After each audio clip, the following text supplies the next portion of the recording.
Pradėjau, brolis mane atvedė į ledo ritulį, jisai pats žaidė ir pastatė mane, neprisimenu, kelių, 5 gal.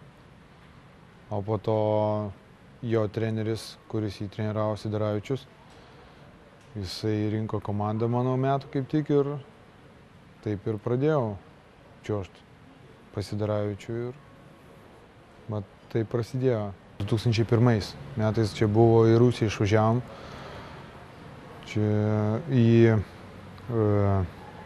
Rusijos aukščiausią lygą, čia antra pagal pajėgumą į Seversko komandą.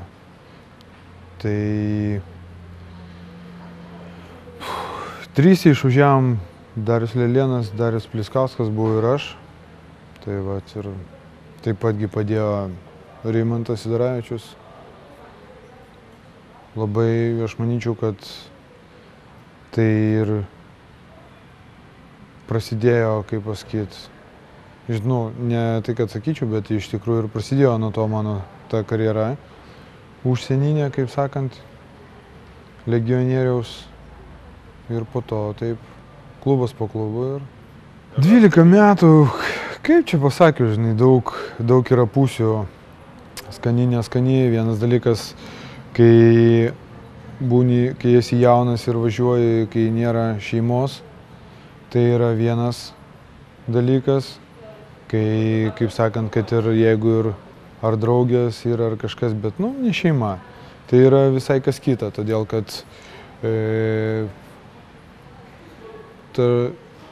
kaip pasakyt, tu esi vienas, tu negalvoji, kad ten būtinai grįžt namo ar kažkas tokio ir visai kitas jausmas. Kada tu su šeima, tai vėlgi antras jausmas, todėl kad jeigu šeima važiuoja kartu su tavim, tai yra vienaip, jeigu jie lieka namuose, tai yra labai sunku. Todėl kad tu be šeimos esi ir taip toliau, nes aš esu turėjęs, kai jau vedžiau, mes su šeima žaidžiau Suomijoje, mes gyvenom visą sezoną su šeima, tai yra tai yra žymiai lengviau, galima sakyti, labai gerai. Todėl, kad tu negalvoji apie, kad reikia grįžti namo ir kaip pasakyti, nepasilgsi, todėl, kad tu su šeima vietoj. O po to kitą sezoną žaidžiau Rusijoje be šeimos, tai vėlgi tai yra labai sunku, kada tu nematai vaikų, nematai žmonos, grįžti po pusės metų, keliom dienom tik tais, tai yra emociškai sunku ir tai vat. Gyvenimas Ukrainoje visai neblogas, nepasakyčiau, aišku, lygis pragyvenimo pas mus aukštesnis Lietuvoje, bet, kaip sakant, ne pirmą kartą tokiuose sąlygose, kaip pasakyti, rytų tos Europos, tai vat, ir visai normalu, kai tu turi visas sąlygas, tai ir pripranti prie to klube, sąlygos irgi normalios, kaip pasakyti, viskas gerai ir pas mus yra arena normali ir viskas, aišku, sezono metu ten, kai žaidi, ne visos komandos turi geras sąlygas, yra tokių, kaip pasakyti, Ukrainos lyga tik tais antri metai.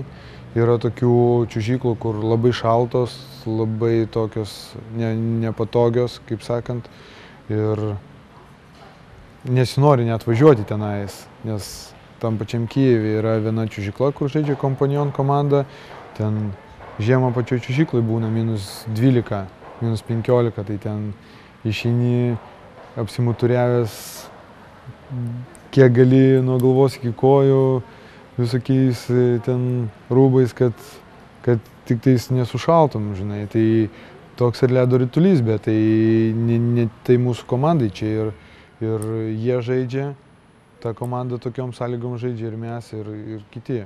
O šiaip pačioj komandai, tai šiais metais labai buvo gera komanda pas mus surinkta, dar stipresnė negu ir praeitais metais. Ir meistriškumo prasme, ir tiek žmonių prasme labai visa komanda vieninga buvo. Netgi turėjom sunkumų dar ir dabar ten ne visai atsiskaitė su mumis, bet netgi turėdami mes sunkumų niekas niekur neišvažiavo. Vien tik, kaip pasakyti, kad aišku, ten mums žadėjo, bet ir daug kas dar lėmė, kad buvo komanda vieninga. Labai. Ir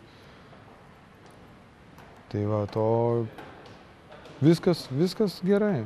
Kaip pasakyti, sezonas geras, viskas, aišku, gale sezono mums neleido žaisti play-offų. Ten vėlgi savi niuansai, čia ir Ukrainai, tai, kaip pasakyti, ir politika ir viskas, bet ką padarysi. Čia jau ne nuo mūsų priklauso, čia jau nuo valdžios. Ne, tai iš Ukrainos tai jo, jau kaip dar turiu pasiūlymą, keletą pasiūlymų iš kitų komandų, bet manau, kad su šeima sprendžiam, kad jau laikas nusėst namuose. Jau, kaip pasakyti, vienas dalykas ir man pačiam sunku, todėl kad be šeimos važinėt, yra nelengvas tas darbas. Toksai ir taip, kad sprendžiam jau, dar galutinai nepadėjom to jau, tokio, kaip pasakyti, riebaus taško, bet viskas krypsta jau link to. Pozityvus treneris, kaip pasakyti, toksai vokietis, tai ne rytų mentalitetas, kaip pasakyti, visai kitaip, viskas, kaip sakant, pas jį paprasčiau, nėra to tokio diktatoriškumo ir va taip, bet sakau, čia šita tema, ta prasme, jeigu konkrečiai treneris, tai jisai yra geras treneris, geras specialistas, jisai daug kur dirbęs. Tai va, ir tik tais geri atsiliepimai apie trenerį. Pirmos jos yra visada labiausiai visi jaudinasi ten, koks tu bebūtum žaidėjas, ar tu jaunas, ar tu senas, ar tu naujas, tik tais rinktinė, ar tu senai žaidži. Vis tiek, nori, nenori, yra tas jaudulys kažkoks. Ten aišku, kur jauni žaidėjai gal labiau, bet tai šiandien jau po antrų varžybų, aišku, jau jaučiamės truputėlį lengviau, todėl kad jau yra, aišku, rezultatas kitoks ir viską, bet šitą, ko tikimės, tai net kaip sužaisti kuo geriau. Su visais, aišku, su ukrainiečiais visi matė, kaip sužaidė jie su estais, su rumūnais. Ir jie yra, ir visi sako, ir aišku, niekam kas, jeigu supranta ir kas matė bent jau, tai niekam nenuostabu, kad jie yra lyderiai. Ir bent jau aš manau, kad jie turėtų užimti pirmą vietą. Tai čia su jais bus ne tai, kad, kaip sakyt, aš netgi nenoriu net pasakyti, kad bus labai sunku, tiesiog žaisti reikia ir viskas, o ten jau bus tai, kaip bus. Bet, o šiaip aplamai apie visas komandas, tai visos geros komandos.